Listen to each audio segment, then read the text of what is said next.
Now, if you're watching this video, I'm almost positive that you know what the NES Tetris is. Possibly the most iconic version of the game, besides, of course, the Game Boy version. If you've seen the excellent gaming historian documentary on Tetris, you know that before 1989, the Tetris license was being thrown all over the place, and there were so many variants of Tetris from many different companies. One of them was Bulletproof Software. They did eventually get to use the Tetris license and made some pretty cool games with it, but this game right here was made by a false Tetris license, but it led to Hank Rogers, who owned Bulletproof Software, to buy the official Tetris license and later start a new company, Blue Planet Software, and help the original creator of Tetris, Alexei Pajitnov, form the Tetris Company. I hope that wasn't too confusing. This game is based on BPS's earlier ports of the game to home computers, and it is very different from the Tetris we're used to today. For starters, there isn't even Korobaniki as an option of the music. But the 8-bit version of Kalinka here is pretty great. This game is most notable for its strange controls. Down on the D-pad is rotate, and the A button is the hard drop. This is insanely disorienting and the Tetris equivalent of trying to write with your other hand. Also, there is no soft drop. So I'd recommend setting the game to a higher speed than you usually play. But still, if you want to fit in an L piece into a gap, you're gonna have to do some waiting.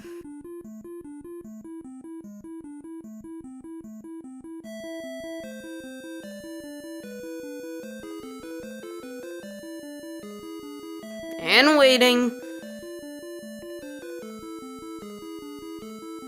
And even more waiting on top of that. You may have noticed this life counter. Yeah, this version of Tetris has lives. So when you hit the top, you just lose a life. This feature didn't return in the official NES Tetris, and I'm not sure if any other retro Tetris has a life system quite like this. Yet another weird addition. Still, despite this probably being the most outdated version of Tetris, besides, well, the original version, I can't help but love this game.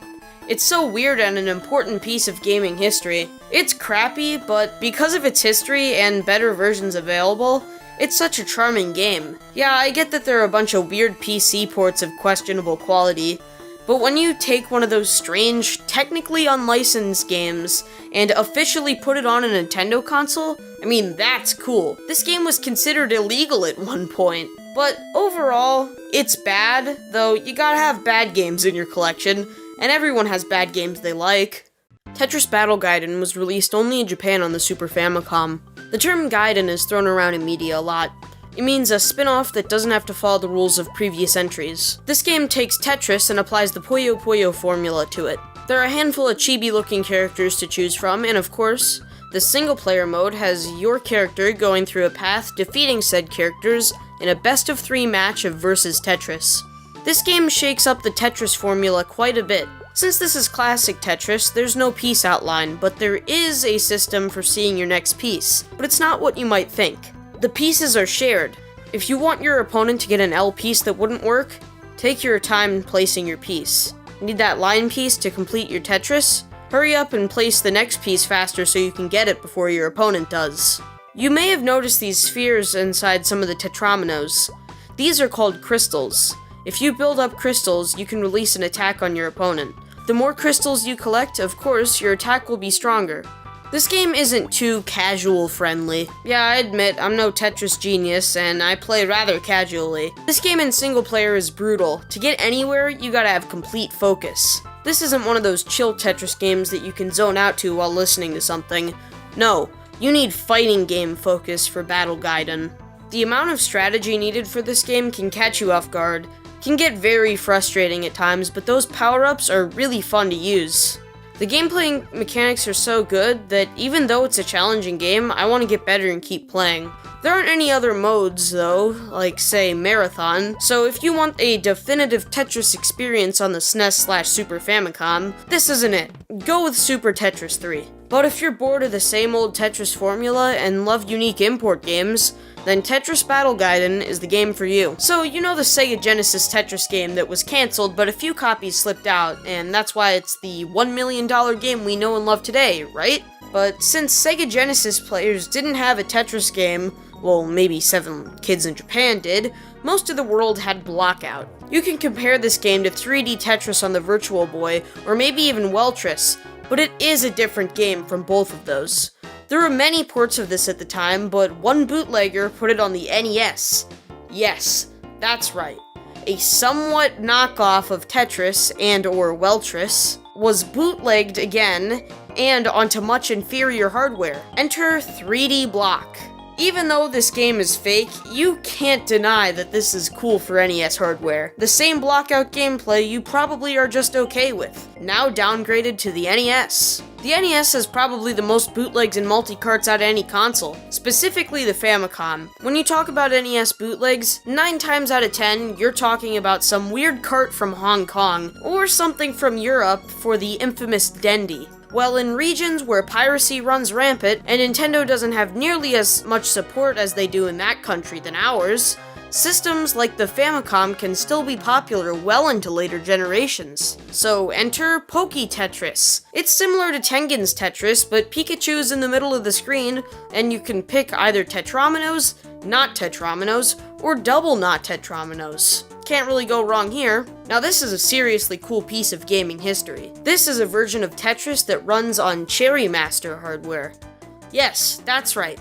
Tetris running on the same hardware as a video slot machine. These games were called secret gambling machines and run rampant in areas where gambling was strictly outlawed. They were unassuming arcade machines with bootleg worse versions of games like Pac-Man or Space Invaders, but when a secret switch is flipped or a button combo is entered, they revert to the Cherry Master mode and you can gamble. Super cool, right? This isn't the worst version of Tetris, but it certainly is odd. There's some weird pieces thrown in. The game plays pretty slowly and the playing field is pretty odd. This wasn't meant to be a good Tetris game. It was meant to be a good cover-up, and I'd say it works. Okay, now we're getting to the good stuff. This is Puzzled for the Neo Geo. Yeah, that's right.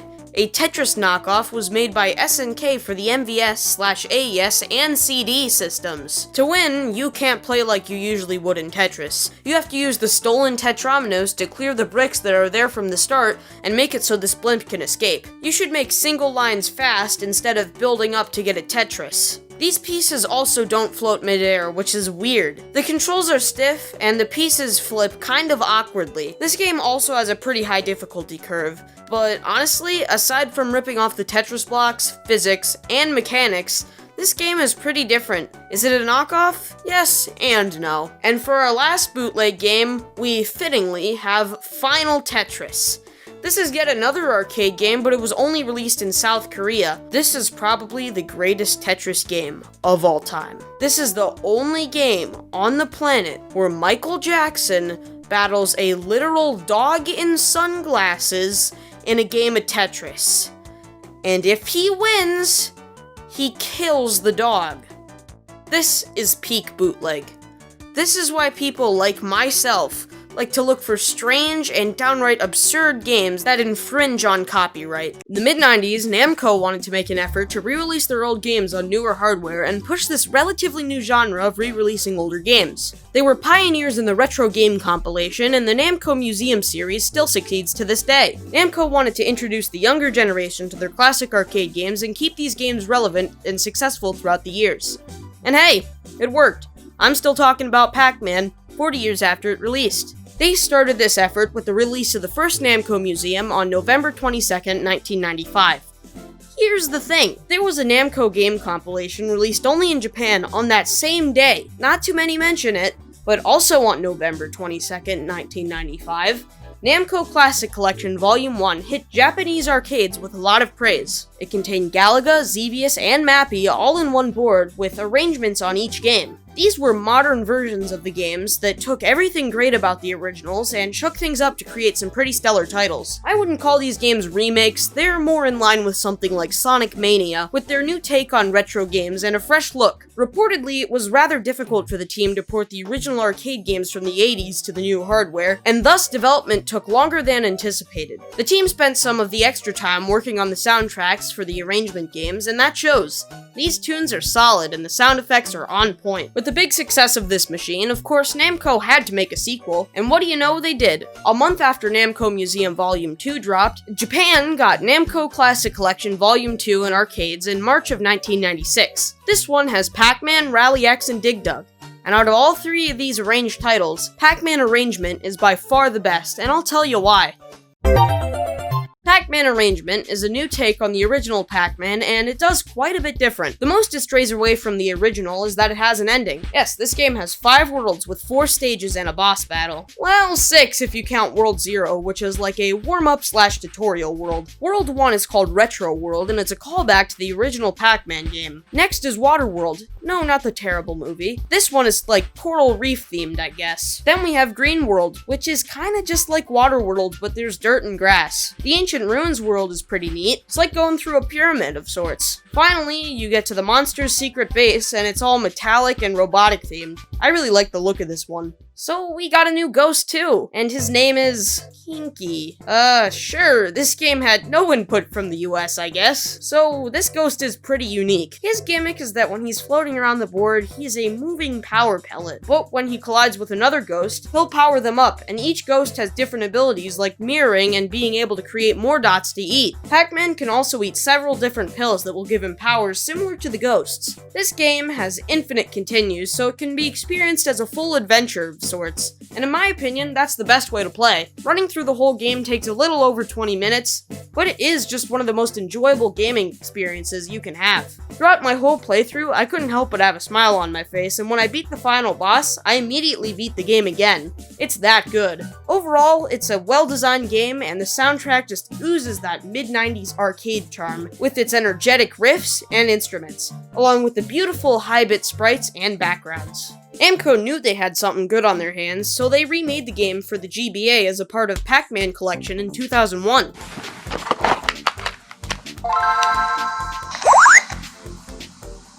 This is how I and many others discovered the game, and I gotta say, this is pretty much arcade perfect aside from the scrolling screen. But the difficulty is about the same except for the final boss. That's kinda brutal on this version. But overall, this port is very impressive, especially for it being part of a compilation. Pac-Man Collection is worth it for arrangement alone, and you also get the original arcade release, Pac-Attack, and Pac-Mania, which are all pretty competent for GBA. The original arcade version of Pac-Man Arrangement was also included in the Namco Museum release for the 6th generation of consoles in 2002.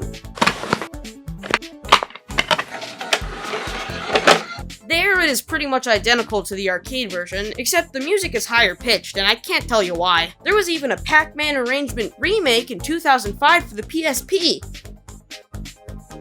This is a completely different game. This is awful! In conclusion, you should play Pac-Man Arrangement. It's a fun twist on the Pac-Man formula, and by far my favorite game in the series. Emulate it on MAME, or pick up a copy of Namco Museum 2002, or even Pac-Man Collection. If you're a fan of Pac-Man, arcade games, or just games in general, I highly recommend Pac-Man Arrangement to you. It's just pure fun. When I was about 7 or 8, I was fascinated by my aunt's old Macintosh. I've always been into computers, and there was something so cool about an out-of-date computer from many years ago. That machine probably contributed to my current fascination with old tech stuff. I messed around with After Dark, Shufflepuck Cafe, and even some random font collection disc. One day, while I was being babysat, I was introduced to the magic of eBay, and got to buy an old Mac game. I chose Mario's Game Gallery in the box. I could have chosen a much better or more fun game, but hey, not complaining now. I trusted Mario to deliver a fun experience, and at the time, he did. Later, I found out this game is considered not great, and is one of the bad Mario games. I remember having a lot of fun with this game, but it's been a while, so why don't we revisit this classic Mac game? Mac Play, along with Presage, proudly present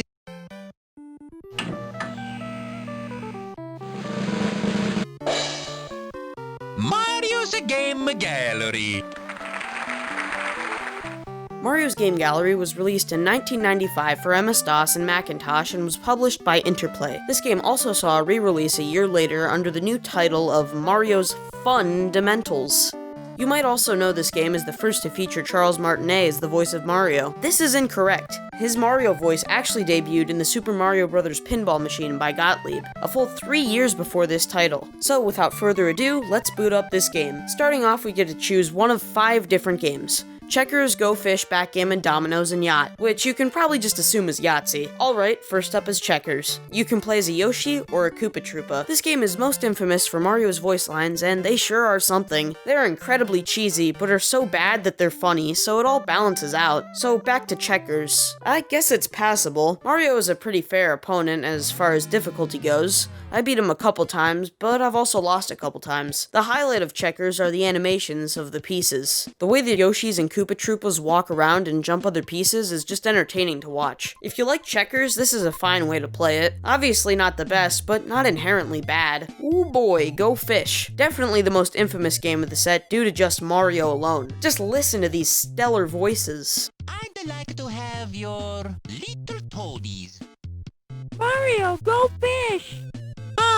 I'ma go fishing. All jokes aside, this version of Go Fish would be just as passable as checkers if it weren't for how Mario plays. You can play a really close game with Mario, and once you get down to your last couple cards, he will literally cheat. Sadly, this was my introduction to Go Fish. Mario taught me how to play Go Fish, and unfortunately never showed me how to use black magic to draw every other card in the player's hand. Oh well, I would say skip this one, but if you want to play it for ironic purposes, that's totally fine. There is something about Mario's terrible lines in this game that makes it so endearing. Next up is dominoes. I didn't play this one, because like every kid, the only dominoes I knew how to play were lining them up and knocking them over. So right now is my first time playing real dominoes in this collection. Honestly, it's not that bad. Admittedly, I'm not great at dominoes, but I found myself winning against Mario more than I might have predicted. In this mode, Mario can make some really terrible jokes, but I still kind of find them charming as they fit his character in this game. Really, there isn't much to be said about this one. It's fun, but that's because dominoes is fun, and it doesn't really add that much.